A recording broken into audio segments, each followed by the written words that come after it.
Assalamualaikum warahmatullahi wabarakatuh. Kembali lagi bertemu dengan saya Muhammad Arif, dosen Prodi Akidah dan Filsafat Islam UIN Sunan Kalijogo. Video kali ini saya akan membahas tentang silogisme hipotetis. Ini merupakan trilogi video saya, video yang ketiga dari trilogi video saya tentang silogisme. Yang pertama tentang pengantar silogisme, yang kedua tentang silogisme kategoris, dan yang ketiga terakhir ini saya akan membahas tentang silogisme hipotetis. Jadi kalau Anda masih belum melihat dua video yang sebelumnya, supaya tidak terjadi semacam lompatan, saya sarankan untuk melihat kembali dua video saya yang sebelumnya itu. Baik, silogisme hipotetis. Silogisme hipotetis itu adalah silogisme yang premis mayornya berupa proposisi hipotetis.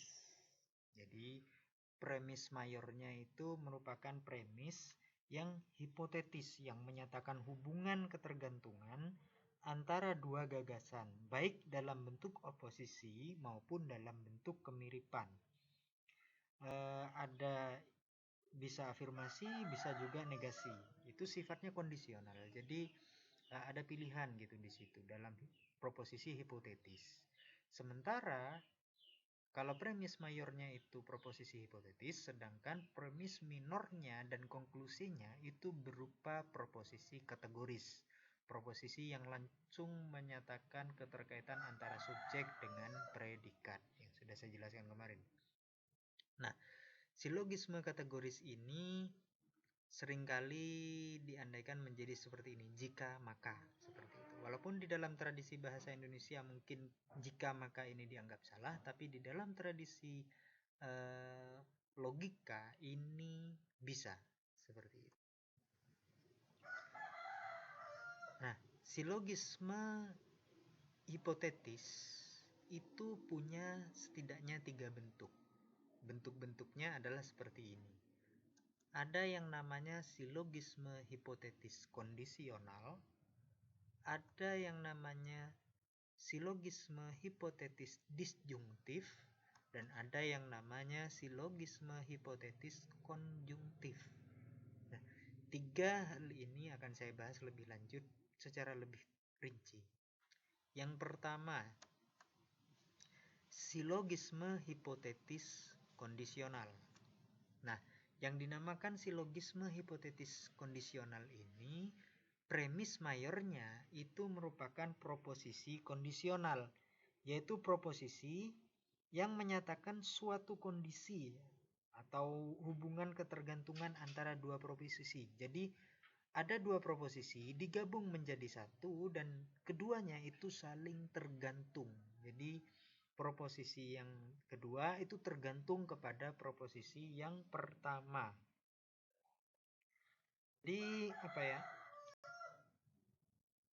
salah satu proposisinya itu ada dua proposisi jadi satu proposisi, salah satunya itu mengandaikan tergantung dengan yang lain.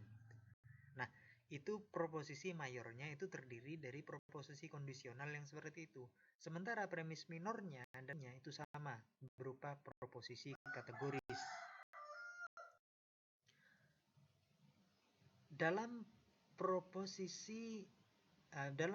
silogisme hipotetis kondisional itu ada dua istilah penting yang perlu kita ketahui bersama. Yang pertama adalah anteseden, yang kedua adalah konsekuen. Anteseden ini adalah anak kalimat. Jadi karena premis mayor di dalam proposisi hipotetis, dalam silogisme hipotetis kondisional ini, proposisi mayornya itu ada dua kalimat yang jadi satu, maka ada dua kalimat di situ tersusun tapi dijadikan satu, atau kalimat majmuk dalam tradisi bahasa Indonesia. Dan di situ ada dua unsur, yaitu ada anteseden dan ada konsekuen. Anteseden itu anak kalimat satu yang menjadi syarat, jadi dia menjadi syarat untuk terbentuknya konsekuen nanti. Sementara anak kalimat lain yang menjadi konsekuensi dari syarat itu disebut konsekuen. Jadi ada anteseden dan ada konsekuen. Tapi secara umum itu sama, ada premis mayor, premis minor, karena dia adalah bagian dari silogisme tadi. Nah sini, yang merah ini, jika zuhal masih jumlo, ini anteseden, maka jiddan akan menembak zuhal, ini konsekuen. Ya, ini bagian-bagiannya. Ini contoh dari silogisme hipotetis kondisional. Jadi ada anteseden, ada konsekuen. Ini premis mayor, ada di premis mayor. Jadi ada dua proposisi sebenarnya, tapi jadi satu karena saling kondisional. Jadi saling ada ketergantungan antara proposisi satu dengan proposisi yang kedua, seperti itu. Jadi proposisi yang kedua ini, yang anak-anak proposisi konsekuennya ini tergantung kepada anteseden. Gitu. Premis minor misalkan muncul zuhal masih jumlo, maka konklusinya adalah jiddan akan menembak zuhal, gitu ya. Karena syaratnya sudah terpenuhi, maka jiddan akan menembak zuhal. Jadi seperti ini modelnya. Ini model dari silogisme hipotetis kondisional, ya. Jadi kondisional. Contoh hipotetis kondisional itu seperti ini. Jika zuhal masih jumlo, maka jiddan akan menembak zuhal. Premis minornya zuhal masih jumlo, maka konklusinya adalah jiddan akan menembak zuhal. Seperti itu. Nah, dalam silogisme hipotetis kondisional ini juga punya hukum seperti yang sebelumnya. Hukumnya yang disebut dengan dalam bentuk modus ponen yang pertama. Jadi bentuknya seperti ini. Jika anteseden cocok dengan premis minor, jadi antara anteseden dengan premis minor itu cocok, maka konsekuennya juga harus cocok dalam konklusi. Jadi konsekuen itu harus masuk di dalam konklusi, harus juga cocok. Seperti itu. Jika zuhal masih jumlo, maka jiddan akan menembak zuhal. Premis minor munculnya zuhal masih jumlo. Konklusinya maka harus jiddan akan menembak zuhal. Jadi karena premis mayor itu premis minor menegaskan dengan anteseden yang ada di premis mayor, maka konklusinya harus konsekuen itu, berupa konsekuen. Jadi seperti itu. Itu modus tollens, hukumnya, hukum yang pertama. Contohnya seperti ini. Nah, itu yang benar ya tadi. Nah, kalau yang salah modelnya seperti ini. Jika zuhal masih jumlo, maka jiddan akan menembak zuhal. Kalau tadi antara premis minor dengan premis mayornya cocok, kalau ini premis minor dengan premis mayornya tidak cocok. Zuhal sudah punya pacar, kan tidak cocok ini. Tidak cocok, maka karena tidak cocok, dia tidak bisa, konklusinya harus seperti ini. Misalkan zuhal jiddan tidak akan menembak zuhal, tidak bisa diambil kesimpulan seperti ini. Bisa jadi zuhal tetap ditembak oleh jiddan. Kenapa? Karena di situ tidak disebutkan di dalam premis mayor zuhal sudah punya pacar, jiddan tidak akan menembak zuhal, tidak ada. Tidak ada aturan seperti itu. Maka kalau zuhal tidak punya pacar, ini tidak bisa dibayangkan konsekuensinya. Bisa jadi jiddan tetap menembak zuhal, bisa jadi juga jiddan tidak akan menembak zuhal. Jadi tidak bisa konklusinya seperti ini. Masih ada kemungkinan salah. Sementara dalam tradisi silogisme, kesimpulan itu harus benar. Tidak bisa ada kemungkinan salah. Jadi kalau seperti ini, dia melanggar hukum. Karena premis minor tidak sesuai dengan premis anteseden dalam premis mayor. Jadi ini salah. Seperti itu. Nah, ini hukum silogisme hipotetis kondisional yang kedua yang dikenal sebagai modus tollens. Bentuknya modus tollens. Apa yang tidak benar di dalam konsekuens mengandaikan ketidakbenaran di dalam anteseden. Jadi beda ya, kalau antecedennya itu benar tadi, terus antecedennya salah. Kalau antecedennya salah tadi tidak berpengaruh terhadap ketidakbenaran konsekuen. Kalau ini ketidakbenaran konsekuen itu sangat berpengaruh terhadap anteseden. Jadi kalau konsekuennya salah, maka antecedennya ikut salah, seperti itu. Seperti ini, contoh modus tollens yang benar. Jadi penerapan hukum modus tollens yang benar itu seperti ini. Premis mayor yang benar. Jika Zuhal masih jomblo, maka Jiddan akan menembak Zuhal. Premis minornya berbunyi, Jiddan tidak menembak Zuhal. Ini kan negasi terhadap konsekuen ya. Jiddan tidak menembak Zuhal. Maka hasilnya, konklusinya adalah Zuhal bukan jomblo. Seperti itu. Apa yang menjadi dinegasikan oleh konsekuen, maka itu berpengaruh terhadap anteseden. Seperti itu ya. Ini yang benar. Kalau tadi yang benar seperti contoh sebelumnya, kalau yang salah dalam modus tollens, penerapan modus tollens itu seperti ini. Jika Zuhal masih jomblo, maka Jiddan akan menembak Zuhal. Premis minornya menyatakan Jiddan akan menembak Zuhal. Jadi ini antara konsekuen dengan konsekuen ini sesuai. Sementara yang disebutkan dalam hukum tadi adalah jika konsekuennya itu tidak benar, maka antecedennya juga ikut tidak benar, ikut ternegasikan. Nah, di sini ini tidak sama. Bisa jadi kalau kemudian muncul konklusi Zuhal masih jomblo, bisa jadi belum tentu seperti itu, karena bisa jadi Zuhal itu belum tidak jomblo lagi, tapi Jiddan tetap menembak Zuhal. Alasannya belum tentu karena Zuhal masih jomblo, seperti itu. Karena di sini sekali lagi saya katakan tidak ada penjelasan Zuhal tidak jomblo itu Jiddan akan menembak Zuhal. Tidak ada penjelasan seperti itu.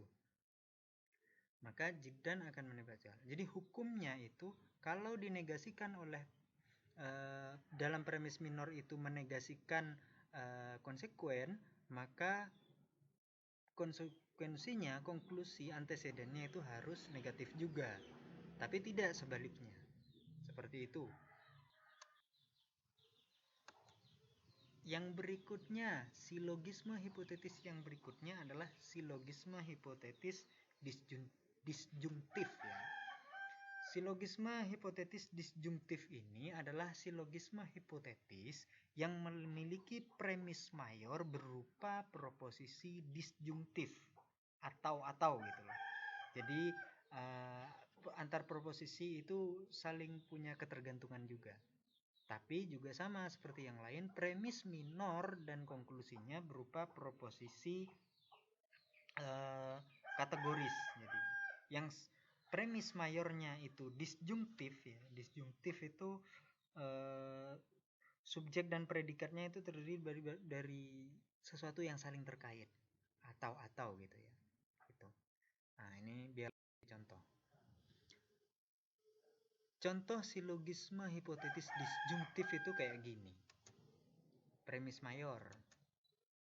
Rahman akan pergi ke kampus atau pergi ke warung kopi. Jadi antara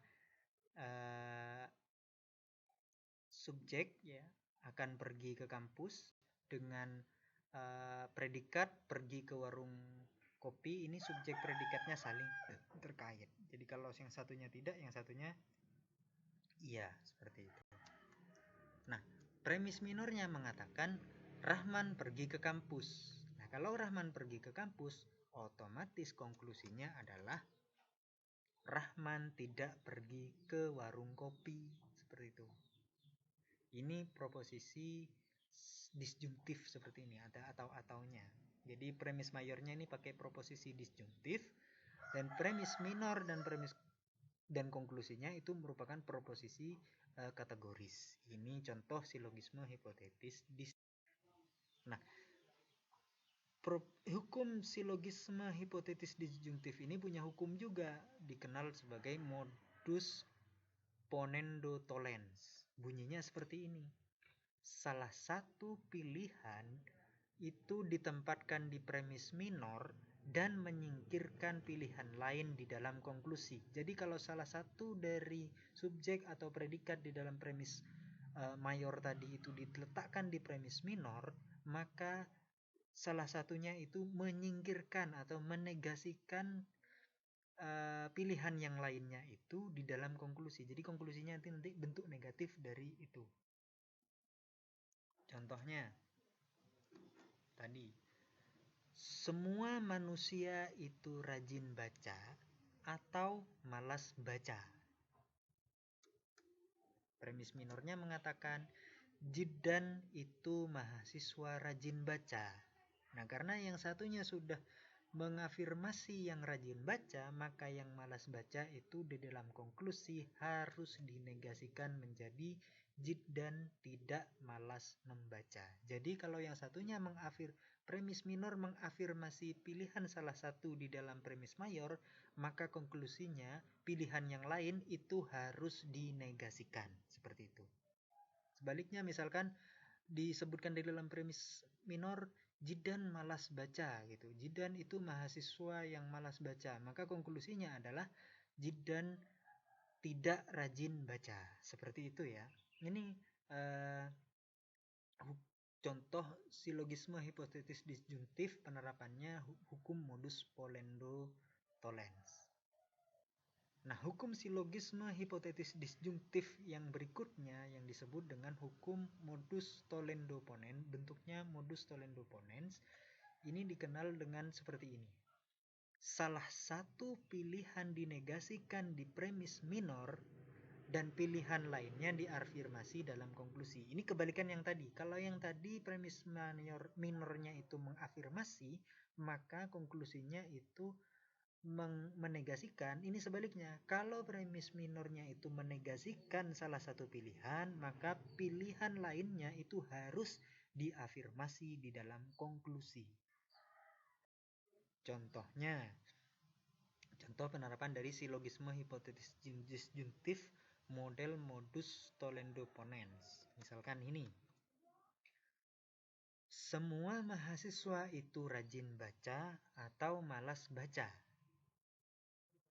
Premis mayornya itu bunyinya. Nah, premis minornya berbunyi Jidan itu mahasiswa tidak rajin membaca. Karena ini sudah negatif, maka konklusinya harus afirmatif. Maka konklusinya menjadi Jidan malas baca. Jadi afirmatif terhadap salah satu pilihan. Kalau premis minornya itu negatif terhadap salah satu pilihan, maka konklusinya itu harus afirmatif terhadap pilihan yang tidak dipilih oleh premis minor. Ini contoh penerapan silogisme hipotetis disjungtif modus tollendo ponens. Berikutnya, selain silogisme hipotetis disjungtif dan hipotetis disjungtif dan hipotetis kondisional, ada juga jenis yang ketiga yang dikenal sebagai silogisme hipotetis konjungtif. Silogisme hipotetis konjungtif ini silogisme yang memiliki premis mayor. Premis mayornya itu berupa proposisi konjungtif. Proposisi konjungtif ini proposisi yang menolak gagasan bahwa dua predikat yang bersifat kontraris dapat menjadi benar bagi subjek sama serta sama dalam satu waktu gitu ya. Jadi ada dua proposisi digabungkan jadi satu, tapi antara satu dengan yang lain itu tidak mungkin hadir bersamaan seperti itu. Jadi harus menegasikan salah satu, sebagaimana hukum atau prinsip logika yang sudah saya jelaskan di video-video awal saya, mengatakan bahwa tidak bisa kontraris antara satu dengan yang lain. Dan di sini disebutkan di dalam hipotetis konjungtif. Contohnya seperti apa? Nanti saya sebutkan contohnya.